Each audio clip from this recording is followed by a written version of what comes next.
Thanks, everyone. We're going to go ahead and get started here. Want to thank all of you for being here from all across the country. Very excited about this event, and want to go ahead and get started with our first speaker, who is a mentor to many of us here in the White House, the Director of Public Engagement, and himself a civil and environmental engineer, so he's very excited about many of the supply chain success stories here. John Carson.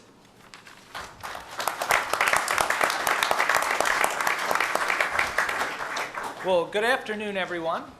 Welcome to the White House. Welcome to everyone who's following us along online. Please take a moment to share the link, whitehouse.gov/live, to others who might want to join us today. And a big welcome to our first set of panelists. As Rohan said, I'm John Carson. I'm the director of our Office of Public Engagement here at the White House.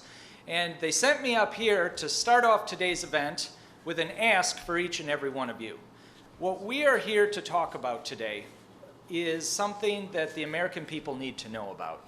And I'm here to ask each and every one of you to, while the event is going on today, we're in one of our rooms that has wireless access. While the event's going on, after today, a week from today, help tell this story. The story of what we are doing to drive the future, which is the hashtag we're using. And if you don't know what a hashtag is, look up twitter.com after the event today. The story we're telling here is just the best story that we could be telling right now for how, not just in the automotive sector, but in our economy as a whole, we as a nation are going to bring this economy back. The story of a partnership between the federal government, between industry, between public-private sector actors that came together to create and save jobs, that came together to make our air cleaner and to save consumers money, is a story that we need to tell. And we want all of your help in telling your part of it. I got a chance to talk to some of our panelists just a minute ago and to hear the work at so many different levels to bring people into this conversation about advanced vehicles is word that needs to get out. So please write about it, blog about it, tweet about it, or if you even just grab 3 people in the grocery store this weekend and tell the story of being here at the White House, participating in this. We are using the hashtag #DriveTheFuture. We are online at whitehouse.gov/live, and thank you for all of your help. And one of those stories that's really exciting about to be on this side of such a long process. Many of you, I know some of our friends from the environmental community who are here today have been working on these issues quite literally for decades. But I think part of the story that's so exciting to be able to tell at this point is our vantage point here in the White House of seeing this partnership come together, of seeing all these pieces fit together of the federal government, different agencies working together with the automotive industry, with universities, with nonprofit organizations around the country. And there's really no one better to ask here to the podium to tell that story and talk about how this came together and what it means for the American people than the President's Energy Advisor, Heather Zeichel.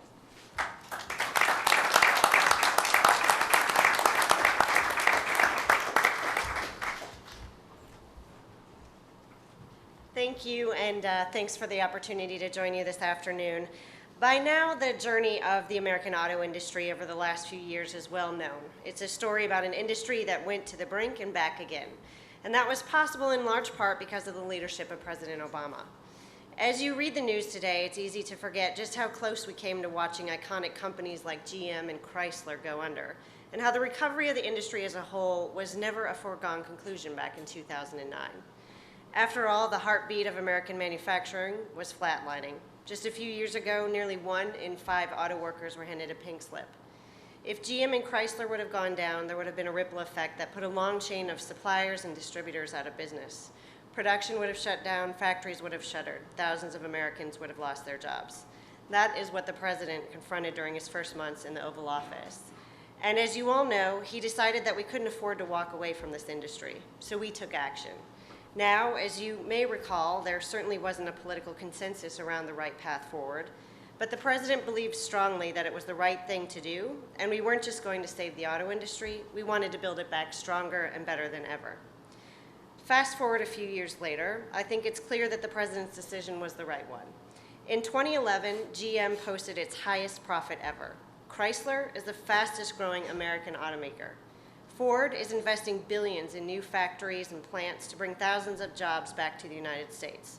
All told, the auto industry's created more than 200,000 jobs since 2009.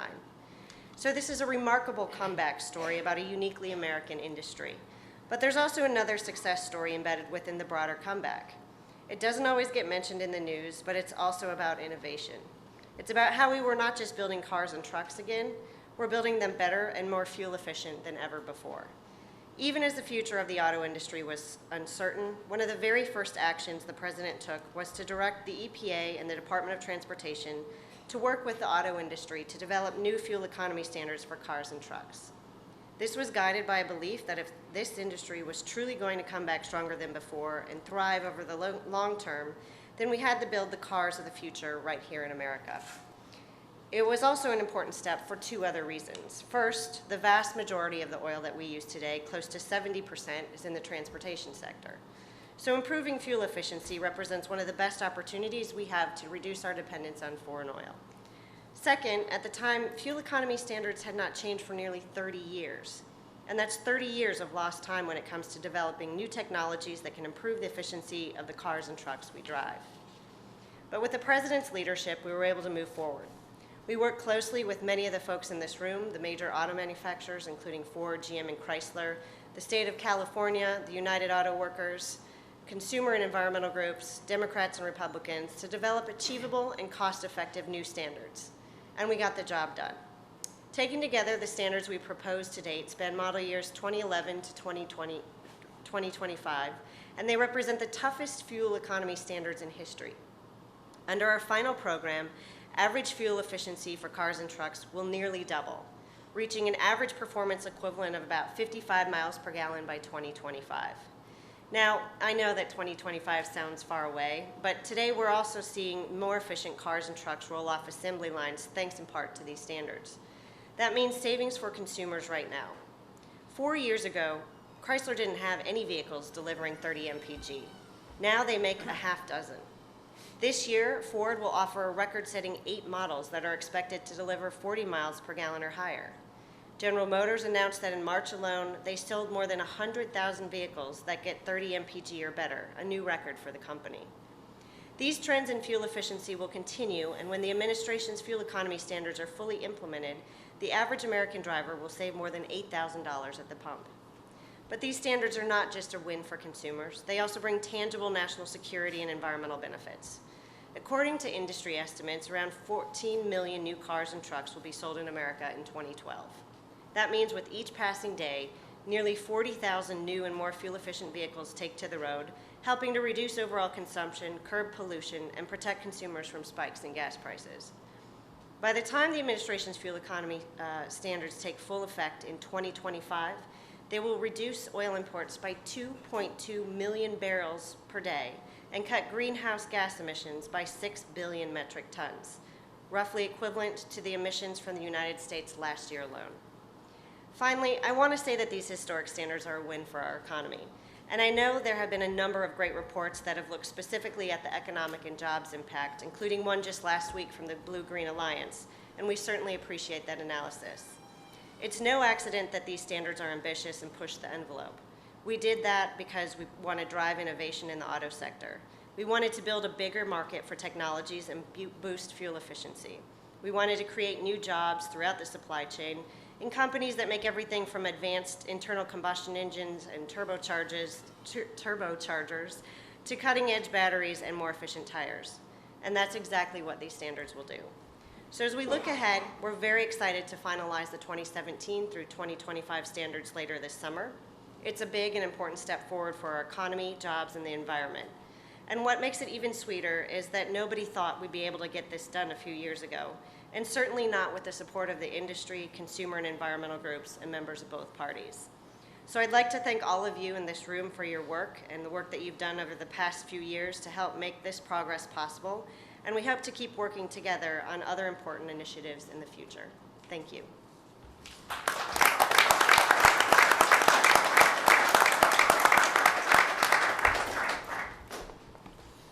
Thanks a lot, Heather. Want to briefly just thank a few of the people that really made this event possible from the outside world and from here. Luke Tanashil from NRDC, thank you very much for all of your help. Zoe Lippman from NWF, thanks Zoe. And Brad Markell from the UAW was hugely helpful. And also just want to echo Heather's comments about the BGA report, and a thanks to Rob McCullough. I think Rob is here as well. Thanks, Rob.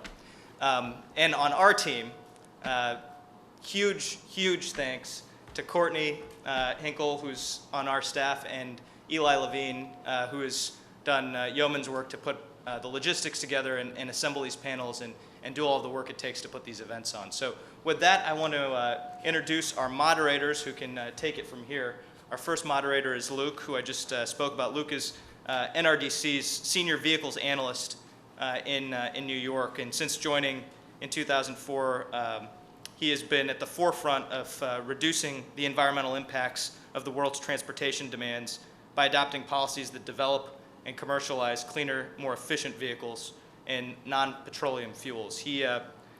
Prior to his NRDC work, Luke was a nuclear engineer for the Navy, so we've got a smart one up here, guys. And then the second person, I think Gary should be joining us here shortly, but Gary Guzzi will also be here to moderate this panel, and Gary is our Deputy Director at CEQ, person with vast private sector and public sector experience. Prior to being at CEQ, Gary was the General Counsel at the EPA. So Luke, if you wouldn't mind starting us off. Great. Thank you, Rohan. It's good afternoon, everyone. It's a great pleasure to be here, and I want to thank Rohan and his team for pulling this together. There's been a lot of work done in support of the standards, and I really appreciate the team at CEQ for really pushing those standards forward. As a result of the standards, consumers will have more choices of clean, fuel-efficient vehicles of all types. These vehicles, of course, consume less fuel, they cut carbon pollution, and they provide relief from the pain at the pump. High prices and volatile prices are affecting everyone. The clean car standards are also driving innovation and spurring job growth. I'm thrilled to be here today to represent the Natural Resources Defense Council on behalf of our 1.3 million members and supporters online. NRDC is a nonprofit organization whose mission it is to safeguard the earth. We believe that a clean environment and a strong economy go hand in hand. I think there's a lot of agreement in this room that we can have a robust auto industry while also cutting pollution from transportation. As I'm sure you all are, I am really looking forward to hearing from our esteemed panel, all innovators and leaders in the renaissance of the automotive industry. When it comes to delivering the cleaner, more efficient cars that people want, they play a key role to getting it done. From an environmental perspective, recent trends in increasing new car fuel economy and decreasing carbon pollution are very encouraging. Model year 2012 brought a bumper crop of clean, fuel-efficient models to the showroom. Earlier this year, NRDC released an analysis that shows that since 2009, when President Obama announced the first round of improvements in clean car standards, the number of fuel-efficient models in the showrooms have doubled. These vehicles come without sacrifice. Consumers don't have to choose between fuel efficiency and other features. In our analysis, we found examples of popular vehicles in which consumers could trade in a model that is just 3 years old for the most recent version of that model and save thousands of dollars on fuel. Of course, model year 2012 is just the first year of the current standards. We expect the benefits to consumers and the environment to grow as fuel efficiency and carbon pollution standards ramp up through 2025, in which the average new cars will use roughly half as much fuel and emit half as much carbon pollution as cars on the road today. The proposed 2017 to 2025 standards provide the U.S. with a stark choice. Without the standards, in little over a decade, the U.S. consumers would be sending $500 billion to oil producers, and most of that money would be going overseas, out of our economy. With the standards, the U.S. will dramatically cut oil consumption and pollution and will keep that money here in the U.S. economy. It will spur innovation that will keep the U.S. automotive manufacturers world leaders and we'll put money in the pockets of consumers. So implementing the proposed standards and investing in America is clearly the right choice. Investing in the U.S. and our auto industry is good for jobs. NRDC was fortunate to partner with the National Wildlife Federation and the United Auto Workers on a report titled Supplying Ingenuity. It showed that today there are over 150,000 workers in 300 companies across 43 states that are designing and building components to make cars go farther on a gallon of fuel. As fuel efficiency standards ramp up to the equivalent of 54.5 mpg, we expect that the auto sector employment will grow and build more fuel-saving technologies. As I said at the outset, I'm thrilled to be here today. Back in the 1970s, my parents took me and my siblings on a summer vacation I'll never forget. My parents drove our AMC station wagon across the country so that we could camp in our great national parks. You know, part of that memory includes black vinyl seats and no air conditioning, which thankfully are a thing of the past. But since those days, it has always stuck in my head that our goal should be to have mobility while preserving our natural world. I think we can meet this goal. Strong fuel efficiency and carbon pollution standards put us on the right path forward. There's a great story to be told, as John was saying at the beginning. Innovation driven by fuel efficiency standards is providing the cars that people want and growing jobs. This is a success story today and one that we expect to continue in the future. We at NRDC are partnering with others to make sure this story continues to be told. As part of a joint project with the National Wildlife Federation and the League of Conservation Voters, we've launched a new website. It tracks the jobs and efficiency progress in the auto industry. We've been working on this for a few months, so the similarity of the website name to today's event is purely a coincidence. So we invite you to go check out the website, which is www.drivinggrowth.org. And with that, I thank you for the opportunity to be here today, and look forward to turning it over to hear from our panelists and from Gary. Thank you. Luke, thank you.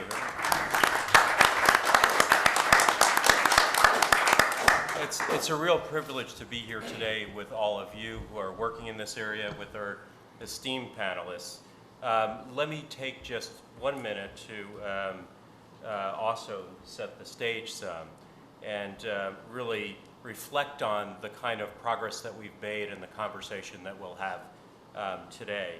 I was privileged to be able to attend opening day at the North American International Auto Show, known more commonly as the Detroit Auto Show, this year. And what I saw there was breathtaking. 3 things really struck me about that show. One was the scale of the innovation that's occurring. The first day that I was there were 27 new product introductions. And so many of them were focused precisely on efficiency, on building the kind of transportation that will serve consumers and this country well by promoting great transportation and great efficiency solutions.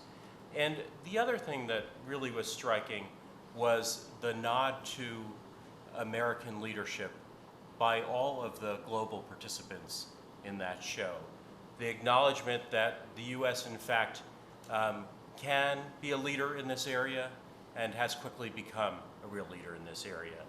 And I think that the show really illustrated the kind of approach that President Obama has spoken about since his very first days in office. And I actually want to go back to the framing that he laid out in his first Earth Day speech, where he said, now the choice we face is not between saving our environment and saving our economy. We can remain the world's leading importer of oil, or we can become the world's leading exporter of clean energy. We can hand over the jobs of the 21st century to our competitors, or we can confront what countries in Europe and Asia have already recognized as both a challenge and an opportunity. The nation that leads the world in creating new energy sources will be the nation that leads the 21st century global economy. America can be that nation America must be that nation. And so a key part of that is a strong automobile manufacturing sector. It's essential to a healthy U.S. economy. Today, 8 million Americans and their families depend upon automobiles for their livelihoods. Automakers directly employ 1.7 million people to design, to engineer, to manufacture, and supply parts to assemble, sell, and service new motor vehicles. And when you add indirect and community support jobs, automakers support a total of 3.1 million jobs nationwide. Suppliers support another 3.3 million workers, and dealers support 1.5 million workers. Now, our administration has been working closely with the industry to make sure these are good, clean energy jobs of the future. And the kind of collaborative approach that's been discussed, really an unprecedented level of engagement with the industry, with the unions, with consumer groups, with environmental groups, with our partners in the states, really resulted in the kind of progress we've been able to make, both on the automobile side and the heavy-duty truck side. And I was also really pleased to see just yesterday the United States Court of Appeals for the D.C. Circuit affirmed the administration's efforts on setting the predicate and the first round of standards as they affect greenhouse gases. Automakers have made huge investments in advanced technologies, and this really clears the way for EPA and the Department of Transportation to finalize the next round of vehicle emission standards this summer. And as we took the approach that we took to developing those standards, they were ambitious in their term, in the period that they covered, precisely with the recognition that the scale of investment that's required really merits a significant amount of clarity and stability for that investment pathway. And as the Alliance of Automobile Manufacturers said, a single national fuel economy carbon dioxide program is among our top priorities to avoid the chaos arriving from several different regulatory bodies, each setting their own standards. And it really was this recognition, I think, on the part of all of the stakeholders that helped to drive the proposal and is helping us to bring the standards to their final form. So I'm really pleased with Luke to moderate the panel, and want to turn to some of our panelists. We're really pleased to be joined, there he is, by Dr. Jim Jacobs, who's the president of Macomb Community College in Michigan.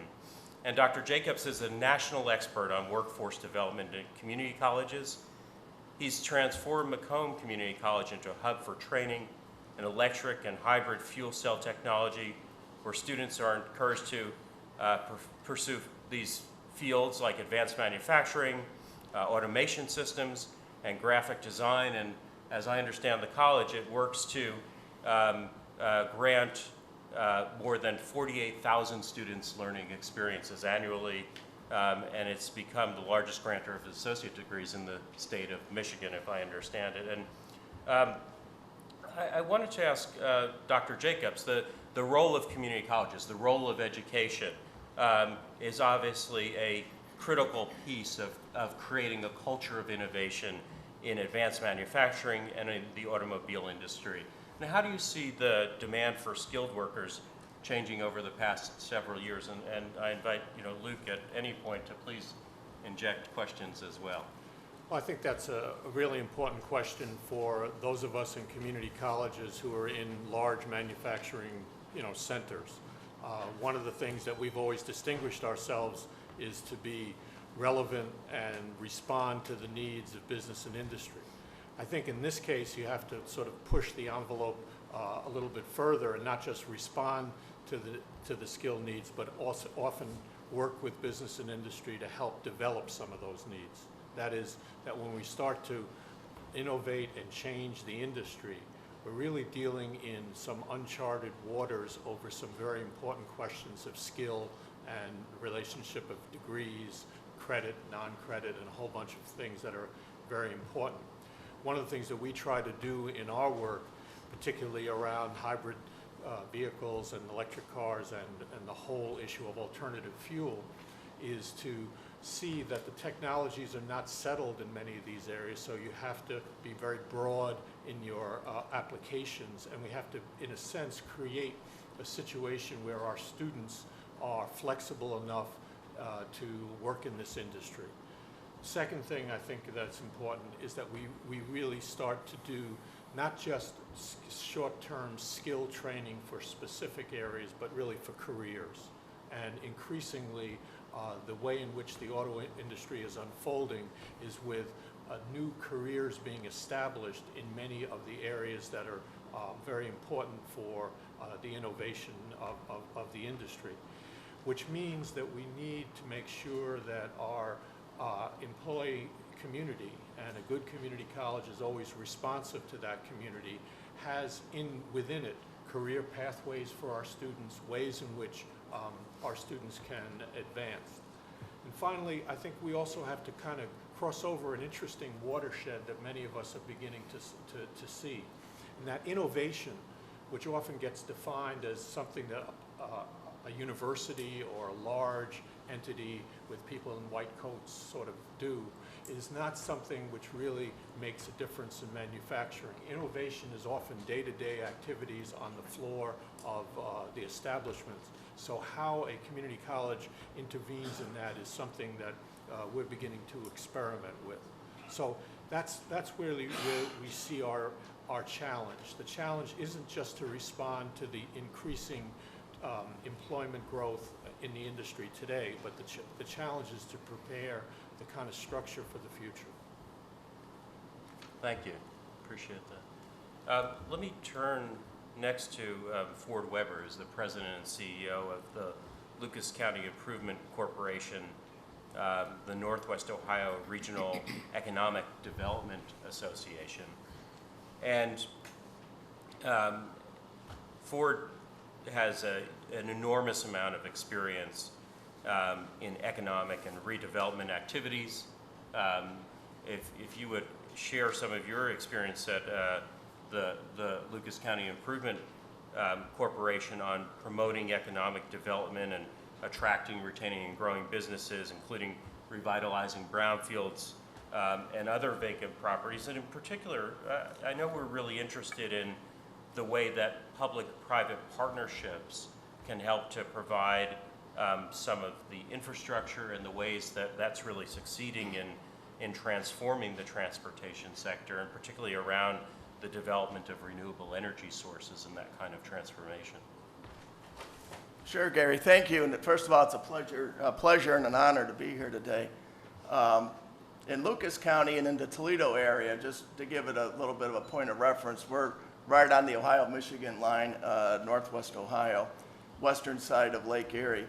We're seeing a tremendous rebirth in manufacturing right now, the majority of it being driven by the rebirth and resurgence of the automotive industry cluster.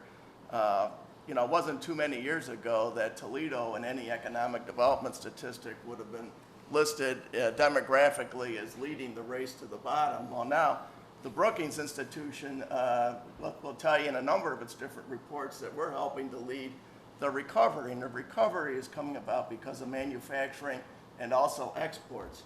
And what we're seeing right now is a little over $900 million of capital investment just in 3 facilities alone, one by Johnson Controls, one by Chrysler, and one by General Motors with its powertrain plant. And these facilities not only are helping to retain about 3,800 jobs, they're creating almost 1,500 new jobs. And the products that they are producing help further the goals of environmental sustainability and fuel economy. We've got Johnson Controls with the stop-start battery technology that not only enhances fuel economy, it reduces exhaust emissions from automobiles.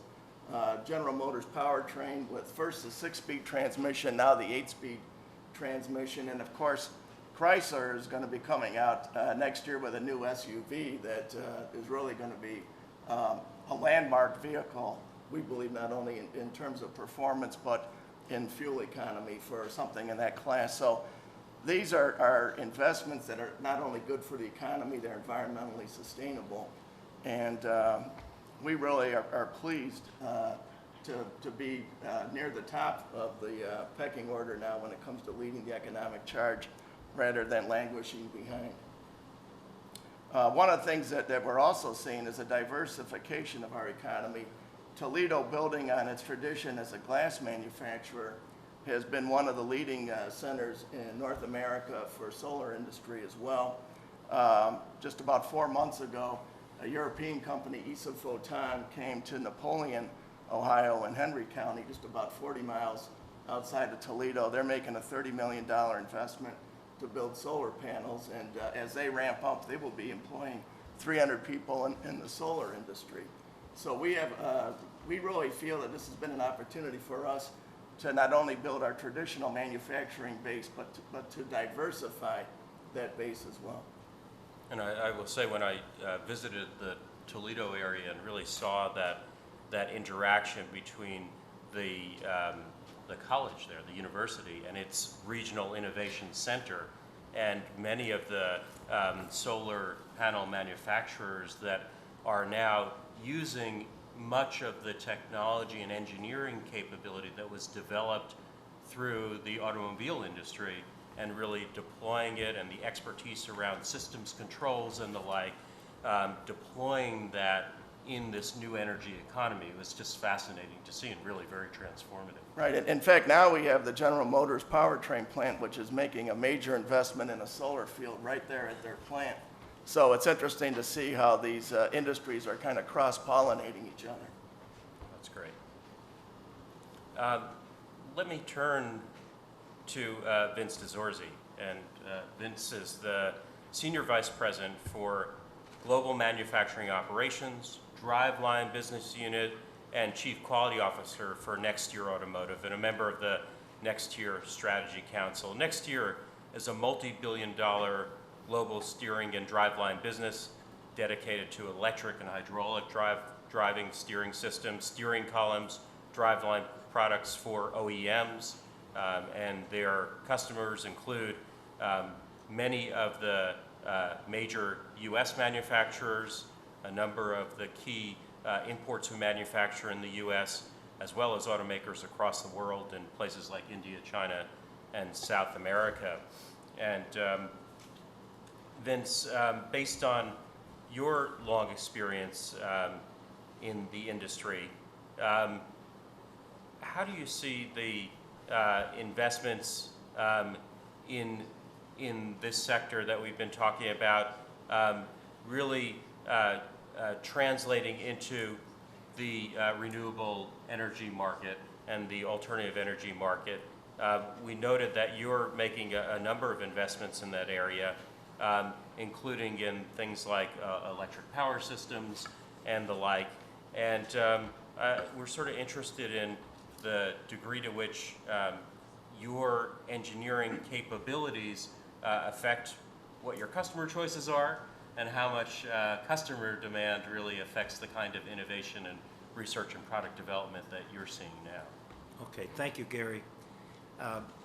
Obviously, the product of the future for us is electric power steering. We started many years ago as a driveline and a hydraulic steering company, and as the market and the demand for more fuel-efficient vehicles moves forward, we're finding that electric power steering is coming into the market far more rapidly than we thought.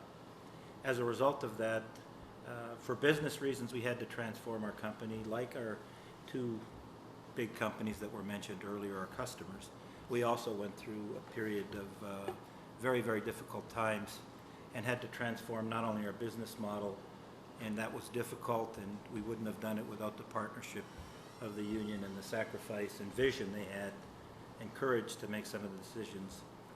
As a result of that, we're currently investing a lot of money, over $100 million, in one plant, our oldest plant that was built in 1953, and converting it into a state-of-the-art electric power steering facility, which over the next few years will supply the majority of the full-size pickup trucks for North America. We are proud to say that we have all of the big three pickup trucks. So at the end of the next product cycle, 9 out of every truck on the road will be driving a next year electric power steering system. It's pretty nice. It's good to be growing. So as a result of the demand, we've developed 3 different versions of hydraulic steering, or electric steering. It actually started in Europe, where the demand was a lot sooner than it was here, but is now migrating very, very quickly, and soon the whole industry will be transformed and vehicles will be steered by electric power steering systems. So we have all the technology in the 3 different variants: column assist, rack assist, and pinion assist, which depend on vehicle size, which application we use. But we're proud to say that we can make those units in Saginaw, Michigan. Is that the facility that you mentioned where Plant the 3, investment is in that's where Saginaw? the investment is going, in Saginaw, Michigan. That's great. Let me, your statements about the role of the unions as your partners and being able to accomplish this is a nice segue to Cindy Estrada. Cindy is the Vice President of the United Auto Workers. She was elected on June 16, 2010 by delegates in Detroit. She's a longtime union organizer. She's the first Latina elected to serve as a UAW Vice President, and has been a member of UAW Local 174 in Romulus, Michigan since 1995. And she served as director of the union's National Organizing Department, appointed in 2008 by then UAW President Ron Geltenfinger. Cindy, what role do you see unions playing in this transformation, and what kind of sort of recognition occurred within the union to create the kinds of partnerships that we're seeing? Well, I represent the part suppliers, which 80% of the vehicle, as you know, is built in the supplier industry. And I think the role I think that we're going to play in the future, and have played, frankly, for a long time, but I think because of the auto crisis, it really forced management and workers to come together in a very different way. I think what we begin to see is that it really is only going to be through joint efforts and joint communication and joint work that we're going to be able to take ourselves into the global economy. And so one of the things that I'm very excited about, and having next year here as well as KPS, Michael Visaros, we are able to start working with companies who are now more engaged in giving workers a very different seat at the table. What I believe companies are starting to see in a different way, that we're really, the way we're going to innovate and continue to improve is by engaging workers. Workers are more than just the hands, and we have to engage their minds in a whole different way. And when we do, they're able to come up with innovation. It does happen on the shop floor, and we see it happen every day. Next year can give you plenty of examples of that. But it's because it's a different level of engagement with workers and management. There's a real partnership that I think has the potential that we need to really have in the future if we want to be able to compete. I don't think we can compete any longer on just labor costs. I think that the real competition is going to happen where we'll be able to get better quality because workers and management are engaged and have the same shared long-term viability of the company. And I think we're more in line today than we've ever been to get there. I think that it takes people who are willing to get the agendas out of the room and look at what we have in common. And not that we haven't done that before, but I see more potential of that happening now. But I also think we have to be very careful, because I think when we talk about sustainability, it can't just be about our environment and manufacturing. It has to be about communities and people. And so I think a challenge that we face is workers can contribute a lot in the long-term viability of the company. They're essential, I think, for the long-term viability, but we have to look at the wages that they're paid. I think it's much easier when I sit down with workers and engage them in cultural change in their plant with management. When they're making a living wage, they're more willing to say, I want to work and partner with this company for my future. And when wages are very low in our country right now, I think it's dangerous if we don't begin to change that. So they have to be real stakeholders, not in only in making sure of the long-term viability of the company, but making sure that they're seen in their compensation as well as stakeholders. And so I think that's a challenge we face that I believe that we're going to get to, because you can't have 80% of the workers building a car that can't. They have to be able to afford those products and those cars if we really want a sustainable environment in our communities, which I think is the goal of every corporation. But the challenge is, how do we get there? And I have a lot of faith. Sometimes people say I'm naive, but I think we're going to get there. And I have 2 9-year-old boys, and it's not an option not to get there because I want them to be in that kind of world. So. Thanks. Cindy, can I just ask you one more question, which is, my understanding is that in 2010, GM and the UAW reached an agreement that allowed actually a small, efficient car that was being manufactured overseas in South Korea to be brought, the manufacturing to be brought back to the U.S. Are you able to tell us a little bit about how that came to be? I can, I mean, I think it's a lot of what I just talked about. It was really about getting in a room and not saying that it was impossible, but how do we get there? How do we look at building this product and that's not only going to be economically viable for the company, but for the workers as well? I mean, for a long time, people didn't think that could be done in an economically smart way. And it really was just partnering in a lot of discussions and figuring out how that could be done. So it was fair to workers, so that and we knew the productivity was there. I don't know a plan around where workers and management aren't at the table engaging, where we're not the most productive and efficient worker. And I think it takes the 2 parties coming to the table and really focusing on cultural change and not just on results. And too often, and I think that's happening in GM where that happened. I think too often where we miss the mark is we want the result, but forget that it really takes a different dynamic between workers and management, and you don't need to worry about the results. They just naturally happen when people are engaged and share a vision. I just believe we're capable of getting there, and in that case we were. Great. Gary, if I could just add Please. something to Cindy's comments. It may seem counterintuitive, but during our transformation, we've also brought back work from Mexico, Brazil, and India into Saginaw, Michigan. That's great. Thanks. Let's turn to Mike Andrews, who's the Director of Government Affairs and External Communications at Johnson Controls. Mike is responsible for collaborative partnerships with key academic institutions and federal laboratories on power solutions issues, and he has a specific focus on electric drivetrain technology. Mike, for years, has had experience with the United States Advanced Battery Consortium and the critical issues with the Department of Energy around advanced battery manufacturing. And Mike, I wanted to ask you about some of the efforts that are really going on between DOE and the private sector, really around the National Clean Fleets Partnership, and how that's been important for Johnson Control, the kind of results that you've seen, what it's meant for the deployment of clean energy efficient vehicles and infrastructure that's critical to support their widespread use nationwide. Sure, absolutely. Thank you, Gary. It's just delightful to be here. I can tell you I've worked in the automotive industry for 33 years, all in the advanced battery area, and clearly this is the most exciting time from the standpoint of great products, great processes, people that are really focused on the partnerships that are going on between companies, their employees, the government, and academic institutions. And I'm glad you mentioned the federal labs, because that's a key piece of it. To your specific question about the Clean Vehicles Partnership, there's a lot of great attributes there, but I think there are 2 key things. Number one, it's really important today if you just look at operating your business from the bottom line. If you have a lot of vehicles that are needed for your daily operations, Johnson Controls business, building efficiency business operates thousands of service vehicles.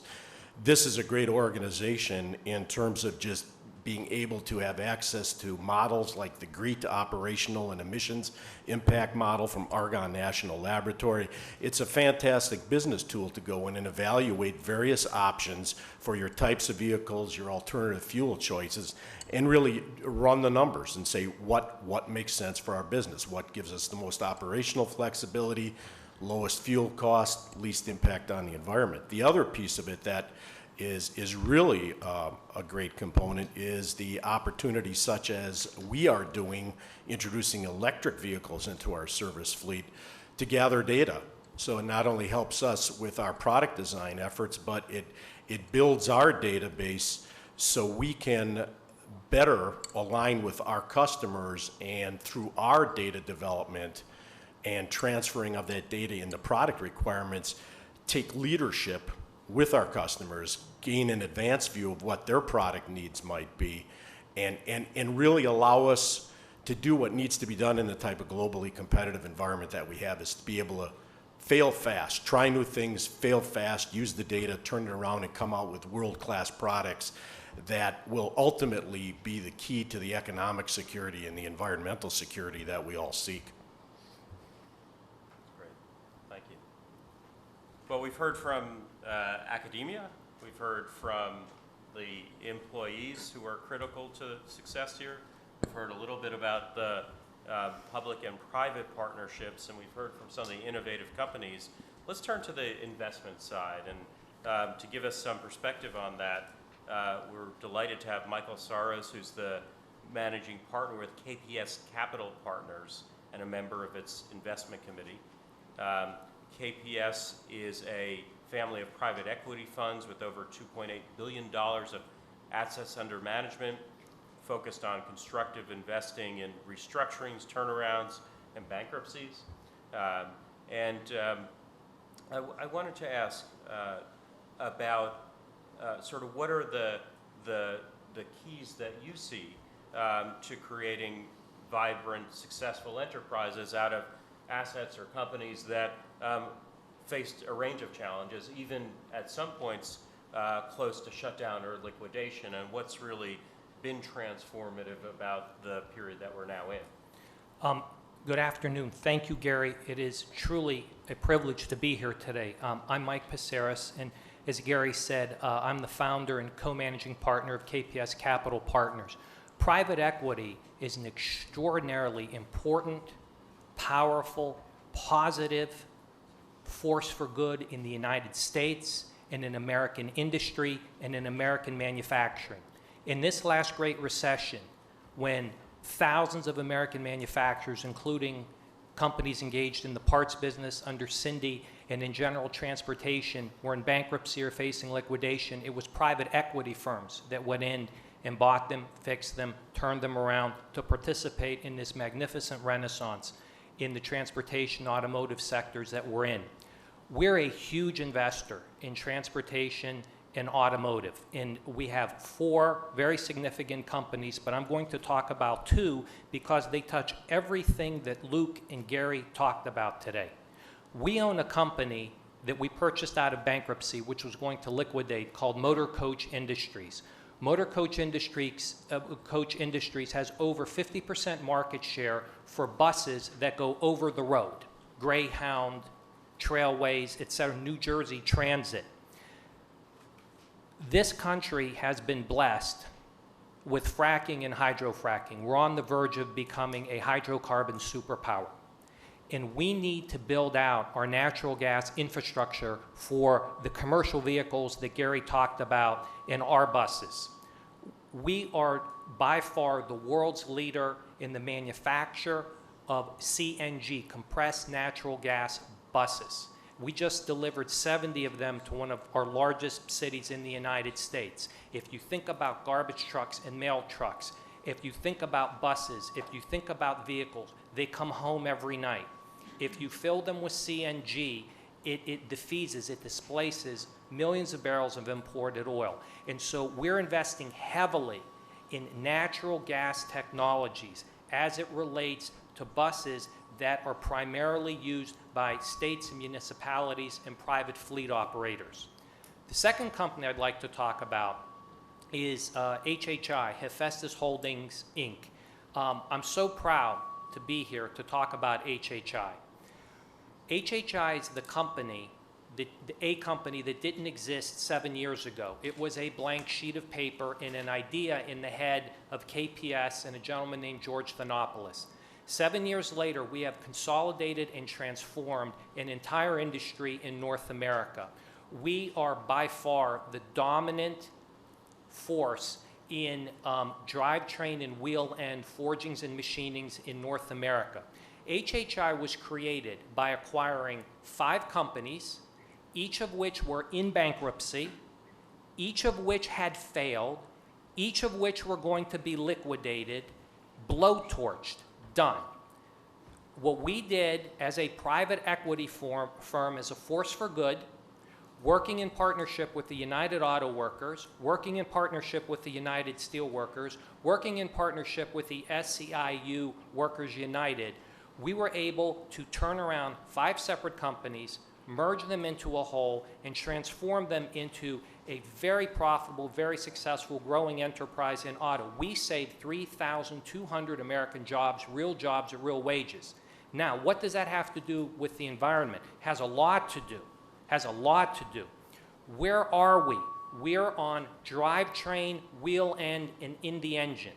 And the reason that the American automotive industry, speaking for those of us in the real world, you can pass all the regulations you all want to, but if the technology doesn't exist to hit those CAFE standards, you're not going to hit them.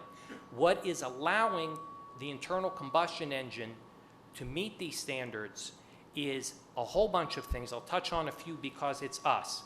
It's the transmission. We supply forgings to companies that make transmissions.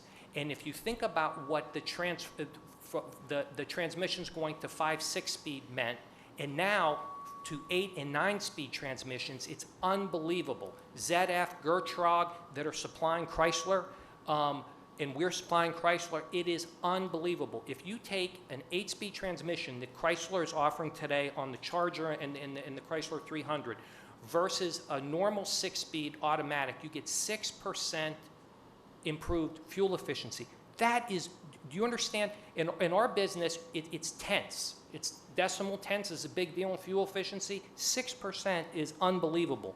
We also make VVT, variable valve timing systems for engines. And what that does, it allows you to pack, this is the engine guy, Ohio, right here, Cleveland. It allows you to get an enormous amount of horsepower out of a much smaller engine with a lot less fuel. And so I could go on. I mean, I won't, reference was made to turbochargers I won't touch. I could talk about dual clutch transmissions. I could talk about continuous variable transmissions. But the technology is here. America is a leader. It is a fantastic thing. And I really think, just locked and loaded today with the technologies that exist, that industry will hit these standards, and it is going to need, it's going to result in energy independence for the United States. And so I think these initiatives are spectacular. They're driving innovation.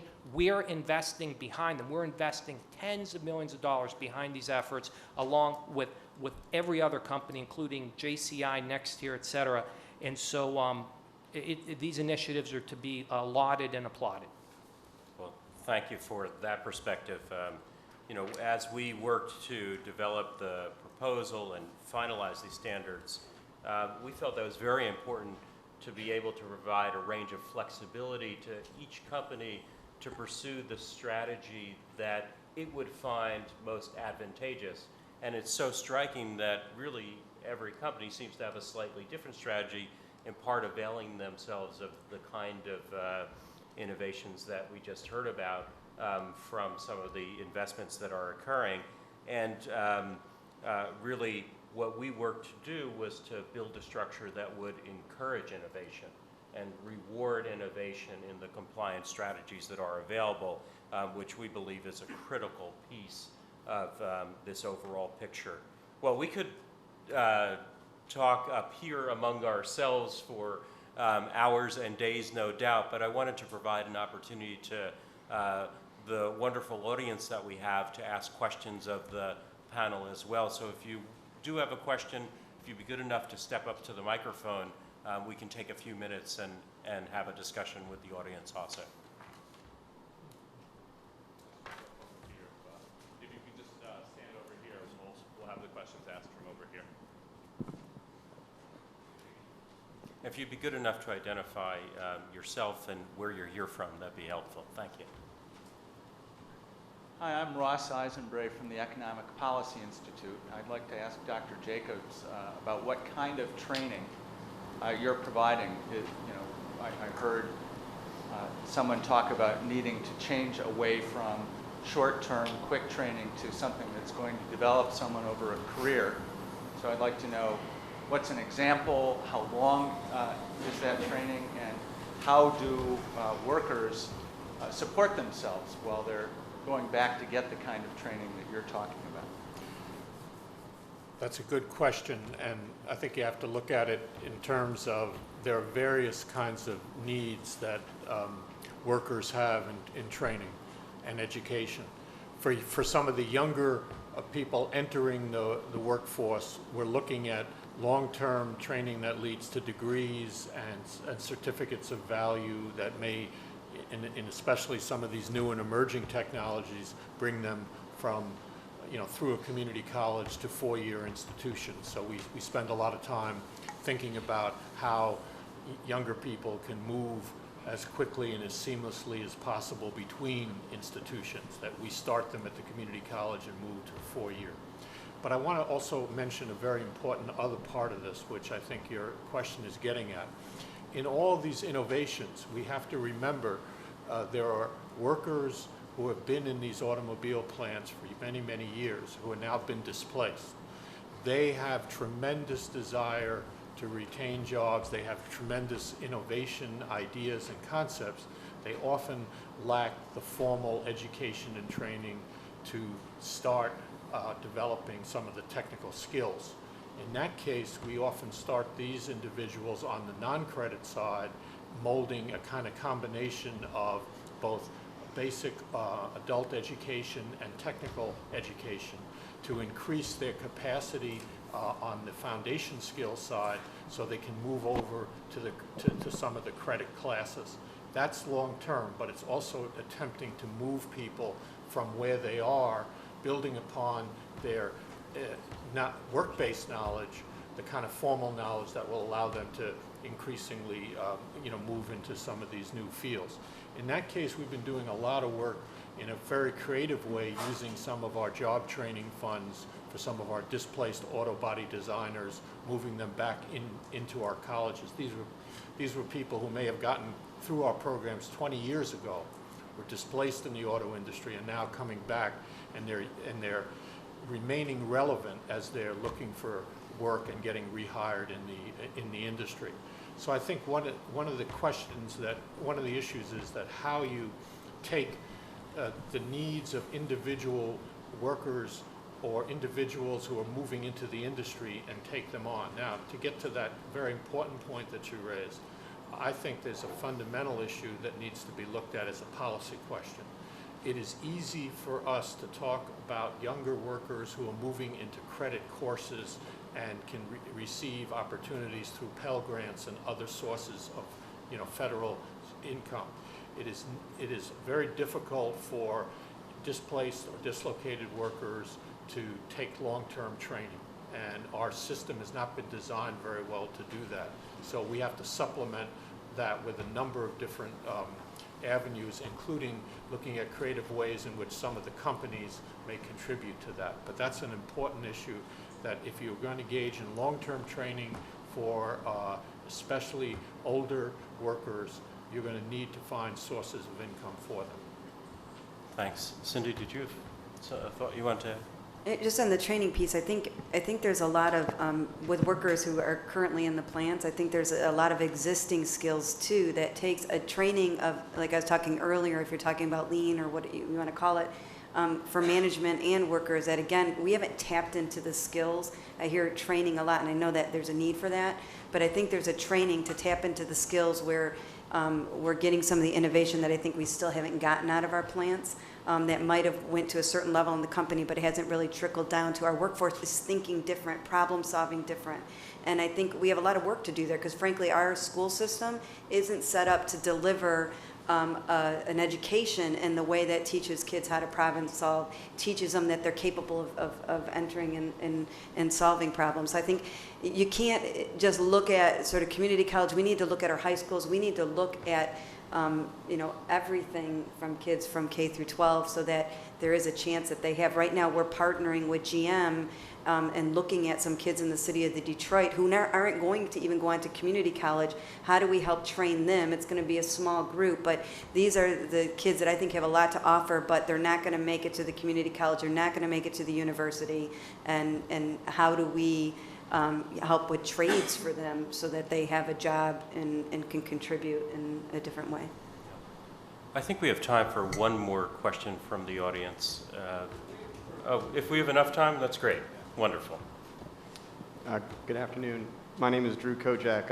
I run the International Council on Clean Transportation, and I have a question for you about a specific set of technologies which are actually a big part of this rulemaking that haven't been discussed. We've heard about hybrids and transmissions and turbocharging and engine downsizing, but lightweighting technologies, which is a big part of the rulemaking, which means swapping out traditional steel with high-strength steel and aluminum and magnesium and plastics.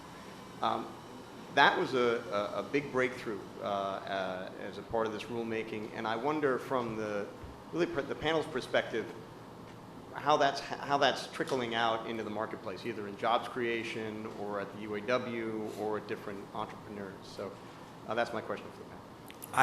I can respond in some ways.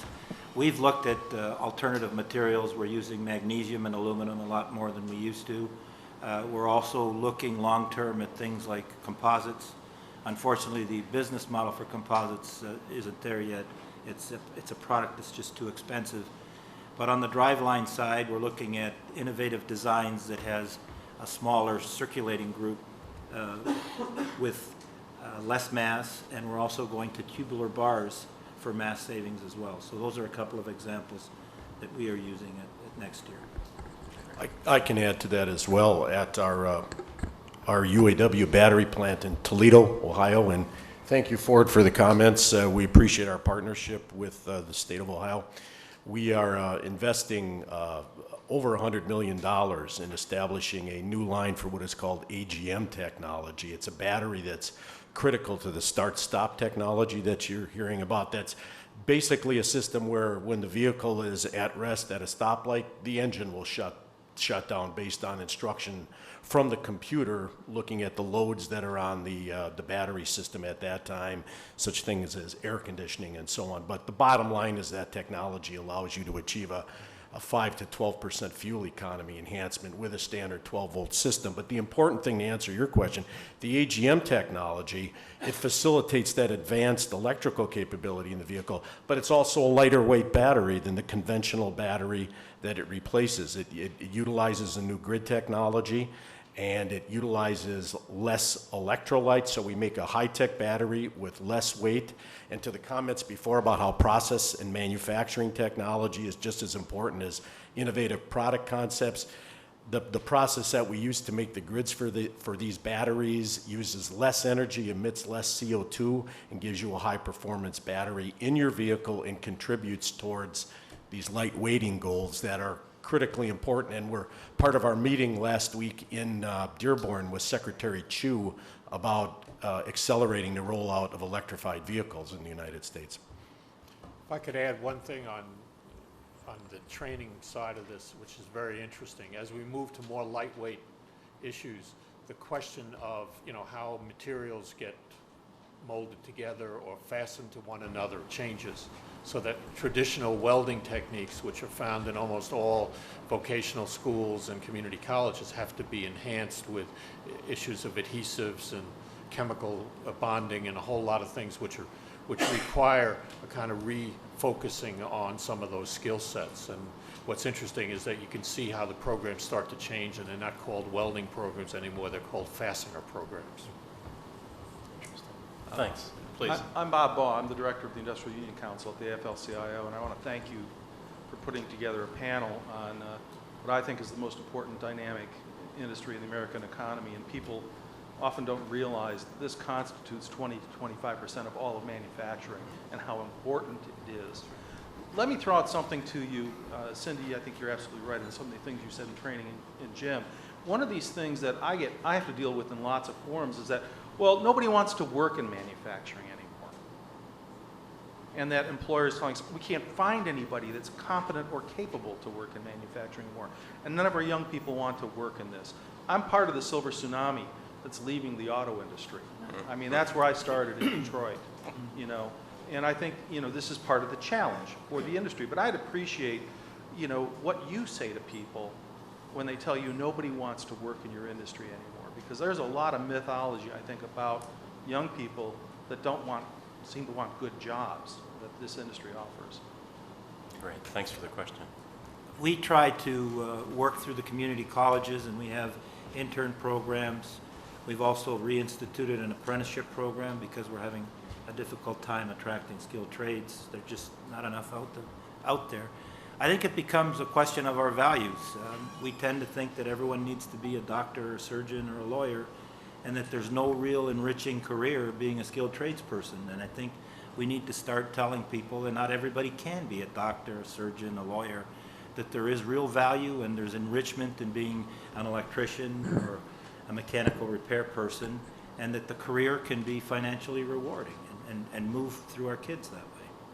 And if I could follow up on what Vince just said, you know, as we're looking at creating all these jobs in Toledo, that is a big issue. Part of it, I think, is a cultural issue in our own country. For too long, I think high school counselors have been telling young people not to go into manufacturing. They've been telling the parents of young people not to let their children go into manufacturing. And I think they need to realize these are high-tech, clean, clinical work environments. It is not your father or your grandfather's or your mother's or your grandmother's factory anymore. These are really good high-tech jobs. They are not so much brawn and muscle as they are thinking and logic, doing logical work and tracking results. So they really are good career paths. We need to get people to understand that there's no stigma to being in manufacturing. And I think it's just a cultural shift that we need to have. I would just like, if I may, somebody said something that is so true, and Cindy and I discussed it in Detroit on Monday. There is a real skill mismatch out there. If you want to know why we have a huge unemployment problem, part of the reason is that guys like me, through our portfolio companies in manufacturing, cannot find the correct people with the correct skills and the correct training. Reference was made to fasteners. Reference was made to, I guess, what we used to call welders. Try to hire a welder. We need welders. Try to go out and hire a welder. And I will tell you something. If you're a good welder today, there's a lot of lawyers in the District of Columbia. Very few of them are practicing law. I went to college here. I guarantee you that welder is making more money than you are this year.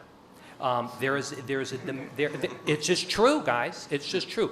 We can't hire people in the portfolio, major large-scale manufacturing enterprises with the right skill set. So I'm all in for proper vocational training. I'm sorry, go ahead.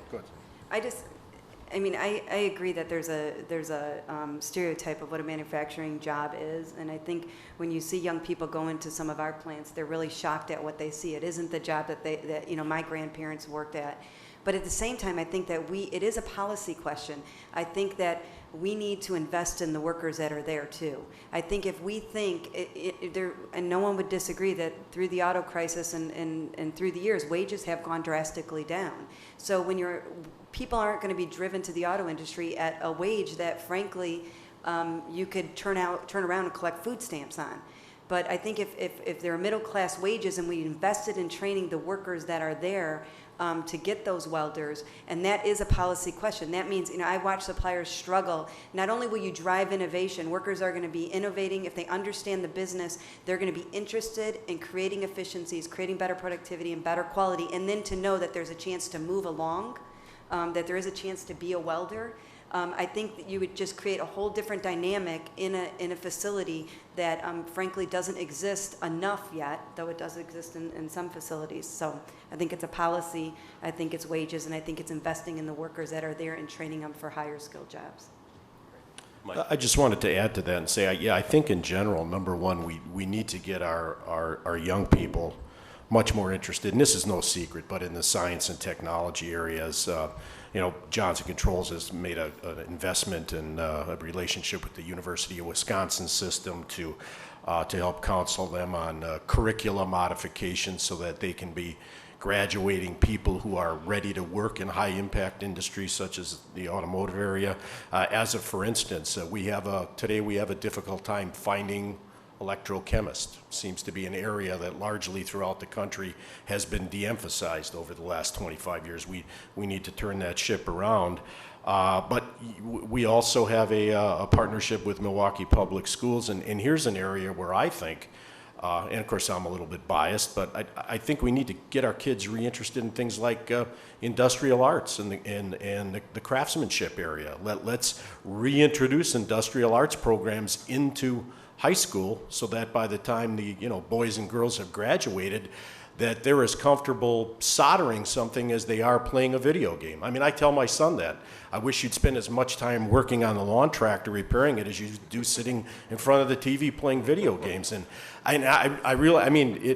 it sounds, cute, but I think it's really a serious issue. We really need to get our kids to be able to pick up a hammer and understand which end of it is for business. It's something that we need to turn around in the country. If this is going to be a sustainable change in our industry and a revitalization manufacturing, the next generation's got to be able to come along and run with it. Let me add, if I might, 2 additional thoughts that are based on some of the conversations I've had with my visits to the Detroit area. One is that I found very striking the degree to which training that was occurring in schools on science and engineering includes an element of entrepreneurship. And so students who are coming out today, not only as sort of part of their sort of technical work, are thinking about how to turn products into things that can create innovation and sell. And so, these students are forming companies as part of their school courses and bringing those companies through all of the stages of investment and maturity. And that is just a hugely impressive and exciting thing.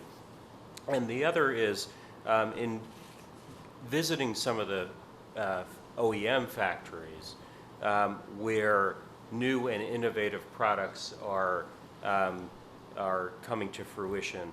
I was really struck by the sense of ownership and the sense of pride that the employees who I met with had in those new products, and really the overall sense of a culture of innovation and shared responsibility for the success of those efforts, and whether it be on the product design, the engineering, or the line manufacturing side, that there seemed to be an alignment of purpose around innovation and bringing new products to market far more quickly than ever before, delivering on great products for customers, a loop of customer feedback that has never really existed before in the industry, that is really creating, I think, a whole range of innovation. And I know our hope is that in part that can also be a contributor to the attractiveness of jobs like this, and ultimately the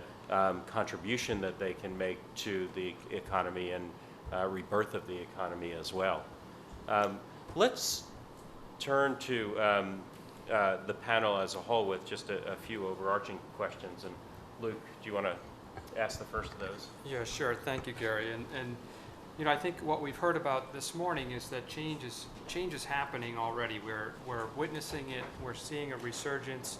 We're seeing investment, new technologies coming along. How do you look at the future?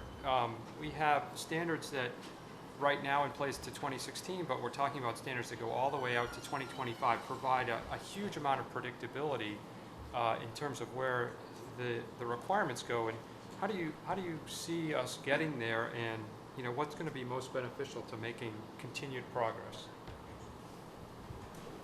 I can start. I think in terms of reaching the 54.5 MPG goal, we will definitely need two thrusts. One's been discussed earlier. There's a lot of opportunity, as Michael discussed, for bundling advances in what you would consider more conventional technologies, and they're represented here at the panel: electric power steering, 7, 8-speed transmissions, turbocharging, advanced valve control, lightweighting, all of those. I mean, those are outstanding examples of continuous improvement and really innovating, and bundled together, probably 30 to 35% improvement in fuel economy, maybe more as a package.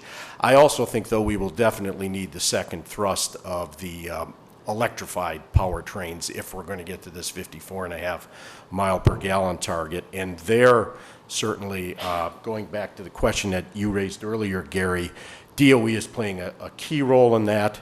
In addition to the Recovery Act grants for the manufacturing facilities such as ours in Holland, Michigan, to manufacture lithium-ion batteries, there also is a need for a sustained, predictable partnership and investment, both in terms of technical perspective and funding, with DOE as a partner to say what's after lithium-ion. I mean, today that's, the advanced leading-edge technology, but we as an industry can't afford to rest on our laurels. We've got, very tough global competition.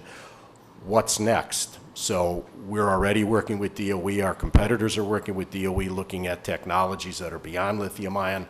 What can really get the industry to a point where you can walk into the showroom and say, I can buy an electric vehicle. There's really no price difference between that and a conventional powertrain vehicle. It's transparent in its operation, and there are no performance compromises. So that I really believe, fundamentally based on the physics of the efficiency of an electrified powertrain, that component of technology offerings in the portfolio that our OEM customers can offer their customers, that's going to have to be there by 2025 or before. If I may, I believe with the technology that we have today, that we discussed at length today, that the industry will be able to hit the first target. The technologies are not there today to hit the second target. If the engine in the vehicle becomes more and more powered by some form of electrical propulsion, we, the United States, are going to have to build out our electric grid, and we're going to have to build an awful lot of power plants. Because if you want to go home and plug in your car, that juice has to come from somewhere. It's not going to come from the sky. So the two go hand in hand. We're going to have to build out the electrical grid. But I want everyone to just please reflect on the following, because at the end of the day, it's how many barrels of oil are we burning or not. Right now, because of the recession, the average age of a passenger car in the United States is a little over 11 years. I don't think it's ever hit 11 years. I'm 45 in our lifetime. And there were a lot of people that made fun of cash for clunkers. I don't know what planet that they're on. If you think about the fuel efficiency that a new car is getting today in 2012 versus a car that was manufactured 10 or 12 years ago, it's epic, the difference. We need to get those cars off the road. It's good for the auto industry because people will buy new cars. It's good for employment. It's good for jobs. It's good for the environment. We need to push the average age up of the fleet up to, what it used to be, 2 or 3, 4 years. It will have a huge impact on the amount of oil that is imported, burnt, consumed in this country. So if you just roll forward the average age of the fleet, it will have an enormous benefit on the country.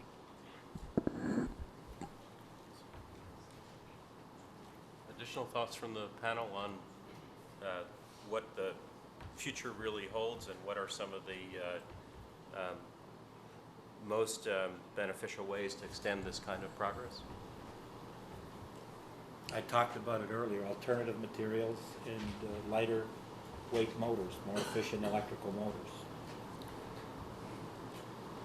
I'd just make a follow-on comment with Mike, to your point. I would disagree slightly in terms of what needs to be done relative to the electrical grid. I think as we bring on board more plug-in vehicles, the issue will not be so much the base load capability of our infrastructure, but it will be the distribution capability of our electrical grid.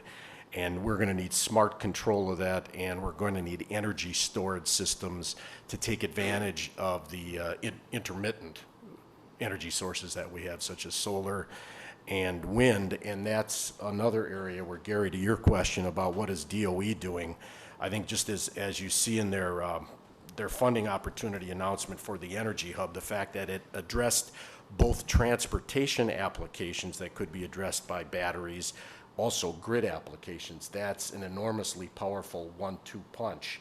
And it's a great example of how one technology can cross-fertilize another to the benefit of both market applications. I guess I would add that, you know, the talk of, you know, sort of where we're going from a clean energy future in transportation with regard to electrical vehicles is something we're going to hear about on the next panel, and I look forward to that. I would note that, you know, 54.5 mpg is really, when you look at the analysis of the technology, is really going to be achieved with really an extension of the technologies we've heard about today in terms of gasoline direct injection with downsizing and turbocharging and things like EPS and some more lightweight materials. So, you know, fortunately, what I've heard is that we've got a lot of the pieces in place to start that manufacturing now, and we can keep doing some work to build that manufacturing base here in the U.S. But we certainly, you know, because we're starting to build those skills and we're identifying the human capital that we need, we're off to a great start in terms of making sure that that manufacturing base stays here in the U.S. If I could just follow up on what Michael was saying, the battery storage is really important. With these alternative energies, we can generate the energy at off-peak times. We need a way to efficiently store it. And then I think everything that we're talking about today really revolves around human capital. So workforce development, education, investing in our people, particularly our workers and our young people, is going to be really important. Yeah. Well, let me thank the panelists for this terrific conversation. I think one thing that emerges from it is that there's a real alignment across the sectors in terms of both the goals and the strategies. And that is an alignment both with the federal government's role as a regulator and standard setter and setting some of the baselines, but also as the role of government as a partner with the private sector in creating the opportunity for enhanced investment and advanced manufacturing and the kind of training that we're seeing and enhanced research and development, and the critical role that our educational institutions play in forming that human capital, that state and local governments play, that innovative companies today are playing, that the investment community is clearly playing in helping to enable some of these changes, and the really thoughtful and constructive and transformative role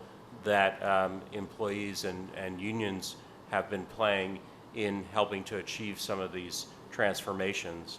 So it's really been a privilege to be with this panel, and I look forward to the next discussion. Thank you all for being here.